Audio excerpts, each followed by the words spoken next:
Hello साथियों, नमस्कार। आप सभी लोगों का मैं हार्दिक स्वागत करता हूं बादो एकेडमी के यूट्यूब चैनल पे। देखो, जैसा कि थंबनेल में देख के आपको पता चल ही गया होगा, दिल्ली पुलिस कांस्टेबल की जो एग्ज़ाम है क्या ये नवंबर में होगी? तो होगी तो नवंबर में।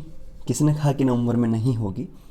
लेकिन कुछ कॉमन सवाल, कुछ मैंने वीडियोस भी देखे लोगों के, और आप लोगों के भी बारी बारी से यही सवाल आ रहे थे कि सर कुछ इस तरीके से बातें हो रही है, तो और केस इस तरीके से बढ़ रहे हैं, तो क्या फिर भी ये एग्ज़ाम नवंबर में होगी? तो इस पे मैं मेरी थोड़ी राय रखने की कोशिश करूँगा और आपको कुछ हकीकत से रूबरू कराने की भी मैं कोशिश करूँगा। और इस वीडियो को आप एंड तक देखेंगे तो कहीं ना कहीं पाएंगे कि आपको कुछ चीज़ एक्स्ट्रा सीखने को मिली, और आप कहीं ना कहीं जो एक गलत डायरेक्शन में जा रहे थे, अब हो सकता है आप एक सही डायरेक्शन में भी आने की कोशिश करें। हो सकता है आप नहीं भी गए हों और अपनी जगह स्थिर हों। तो इसको पूरा देखना एक बार, ठीक है? लाइक नहीं किया तो लाइक कर दीजिए आप। देखो, सबसे पहली चीज़ तो यह है कि कोई भी ऐसा कोई नोटिस नहीं आया है या कोई ऐसी कोई साइट पे कोई बात नहीं करी गई है कि दिल्ली पुलिस कांस्टेबल की एग्ज़ाम जो डेट दी गई है कि नवंबर के लास्ट वीक से ये शुरू हो जाएगी, नवंबर में ये एग्ज़ाम नहीं होगी। ऐसी कोई नोटिस या ऐसा कोई आर्टिकल्स कहीं भी हमें देखने को नहीं मिला। तो फिर मैं उन लोगों से पूछना चाहता हूँ जो ये बात फैला रहे हैं कि कोरोना चल रहा है, नवंबर में एग्ज़ाम नहीं होगी, आराम से पढ़ लीजिएगा। तो जो आपको इस तरीके से लोग बहकाने की कोशिश करते हैं, इस तरीके से आपको लोग बोलते हैं, तो मैं आप सभी से रिक्वेस्ट करूंगा कि आप उन असामाजिक तत्व जो होते हैं उन पे ध्यान ना दें। क्योंकि अगर आप उन पे ध्यान देंगे तो कहीं ना कहीं आप अपनी तैयारी को एक सही डायरेक्शन में नहीं लेके चले जाएंगे। क्यों? क्योंकि जब आप उन पे ध्यान देंगे तो आपके मन में 1%, ये मान लीजिए 1% भी अगर ऐसा विचार उठ गया कि यार नवंबर में एग्ज़ाम नहीं होगी, केस इतने चल रहे हैं और नहीं होगी एग्ज़ाम, आराम से कर लेते हैं यार, तो इससे नुकसान क्या होगा? इससे नुकसान ये होगा कि जब आपको इतने सारे फॉर्म फिल किए गए हैं, आपको पता होगा 28-29 लाख जो भी फॉर्म फिल किए गए हैं, उसमें सीट लेना, देखिए मैं ये नहीं बोलूँगा कि सीट लेना मुश्किल है, मुश्किल नहीं है, कुछ भी मुश्किल नहीं है इंसान के लिए। उसमें मैं एक दूसरा वीडियो लेके आऊँगा, बात करूँगा आपसे। लेकिन मेरा आज का सवाल यही है कि क्या नवंबर में एग्ज़ाम होगी? ठीक है, मैं मेरे पॉइंट पे आता हूँ।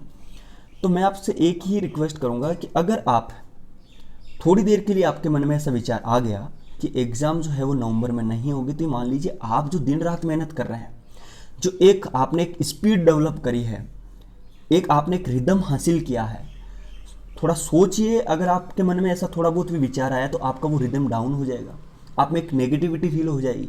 ठीक है कि यार पता नहीं होगा कि नहीं होगा। तो सबसे पहली चीज़ तो है कि ऐसा विचार आपके मन में आए तो उसको निकाल दीजिए। दूसरी चीज़, जो इस तरीके से कोई कमेंटबाजी करता है उनसे बचिए। ठीक है, तो आपको और केवल अपनी पढ़ाई पे ही फोकस करना है। ठीक है, जो अपनी तैयारी है, जो आपने एक टाइम टेबल डेवलप किया है, एक अब टाइम टेबल के हिसाब से आप चीज़ों को लेके चाह रहे हैं, आप उन्हीं ही पे ही फोकस करिए। ठीक है, फालतू की इधर उधर बातों पे ध्यान ना दें। तो मैं ये बोलूँगा सभी स्टूडेंट्स से, जो मेरे से जुड़े हुए हैं और जो मेरे से नहीं भी जुड़े हुए हैं, सभी से, आप मेरे भाई बहन हैं, सभी से एक रिक्वेस्ट बोलूँगा, नौकरी आप कर लेनी है आपको, तो इसको ये मान लीजिए कि नवंबर में मेरा पेपर होना है और मुझे इस हिसाब से ही मेरा सिलेबस को ख़त्म करना है, चाहे मुझे इसके लिए 1 घंटा आज से एक्स्ट्रा क्यों ना पढ़ना पड़े। अगर आपके मन में इस तरीके से भावनाएं आ गई हो, इस तरह से विचार उठ गए होंगे कि यार नवंबर में नहीं होगी, आगे होगी, और मैं थोड़ा सा कम कर देता हूँ, 1 घंटा आराम से कर लेता हूँ, नहीं, गलत बात। आप अभी से लग जाइए और उस चीज़ को पूरा ख़त्म कर दीजिए, पूरा टेस्ट वगैरह देना, कंप्लीट सिलेबस को करना, ठीक है, करंट अफेयर्स को पढ़ना, और ये देख लीजिए कि मेरा पेपर होना है नवंबर के एंड वीक से, तो होना है और मुझे उसी के हिसाब से तैयारी करनी है। ठीक है, ये बात हो गई एक। दूसरी चीज़, आप लोगों को काफ़ी लोग मैं देख पा रहा हूँ कि नेगेटिविटी आप लोगों में डाल रहे हैं कि इतने सारे फॉर्म फिल किए गए हैं, इतने सारे फॉर्म भर गए हैं, इस तरीके से प्रतिस्पर्धा होगी, इस तरीके से कंपटीशन होगा, कहाँ नंबर पड़ेगा, ऐसी ऐसी बातें लोग आपको काफ़ी फैलाते हैं। तो ये कोई नई बात नहीं है, इतने सारे फॉर्म फिल करना कोई नई बात नहीं है, फॉर्म फिल होता है, सबको नौकरी चाहिए। कौन ऐसा नहीं है जिसको आज नौकरी नहीं चाहिए? आज अगर कोई मिडिल फैमिली से है, उसको तो सबको नौकरी चाहिए। जो एक अच्छे खासे परिवार से हैं उनको भी नौकरी चाहिए, सबको नौकरियाँ चाहिए, सरकारी नौकरी चाहिए। और जाहिर सी बात, अब ये सिस्टम ऐसा आ गया, कोरोना काल जो है इस तरीके से, अब लोग प्राइवेट सेक्टर पे बहुत कम ध्यान देने लग गए, सभी लोग सरकारी की ओर अग्रसर होने लगे। तो नौकरी किसको नहीं चाहिए, नौकरी सभी को चाहिए। मेरी बात समझ पा रहे हैं आप लोग? तो ये मान लीजिए फॉर्म जरूर फिल ज़्यादा हो गए, और फॉर्म ज़्यादा फिल होने का कारण क्या आपको बता देता हूँ मैं। फॉर्म फिल ज़्यादा होने का कारण सबसे बड़ी चीज़ यही है कि जब ये वैकेंसी लॉन्च करी गई थी तो उस केस के अंदर आपकी एनटीपीसी हो गई या अदर स्टेट की जो एग्ज़ाम हो गई, उनकी डेट का कोई भी अनाउंसमेंट नहीं था। ये तो आप सभी लोगों ने एकजुट आए प्लेटफॉर्म पे और इस तरीके से चीज़ें करी, ठीक है, कैंपेन चलाया और इस तरीके से लोगों को जागरूक किया, और आप भी हुए, सरकार को आपने बताया। तो उस केस के अंदर क्या हुआ कि आपका एग्ज़ाम की जो डेट है सभी एग्ज़ाम की वो आने लग गई। तो उस जब इसके फॉर्म फिल हो रहे थे तो उस केस के दौरान आपकी कोई भी एग्ज़ाम की डेट नहीं थी फाइनल, राइट। तो इस वजह से इतने सारे फॉर्म फिल हो गए। अब जब चूंकि सारी एग्जामों की जो डेट है वो लगभग स्टेट की अलग से आ रही है, सेंटर की अलग से आ रही है, एनटीपीसी की अलग से आ रही है, तो इसका मतलब आपका कंपटीशन क्या हो जाएगा, डिवाइड हो जाएगा। तो टेंशन नहीं लेने की, आपको कतई भी टेंशन नहीं लेने की। आपका वही लास्ट में जाके वो 3-4 लाख स्टूडेंट में आपका कंपटीशन होता है, ठीक है। समझ पा रहे हैं मेरी बात को? तो कभी भी अपने आप को नेगेटिव ना ले, अपने आप को ये ना सोचे कि इतने सारे में मेरा होगा कि नहीं होगा। 101% होगा।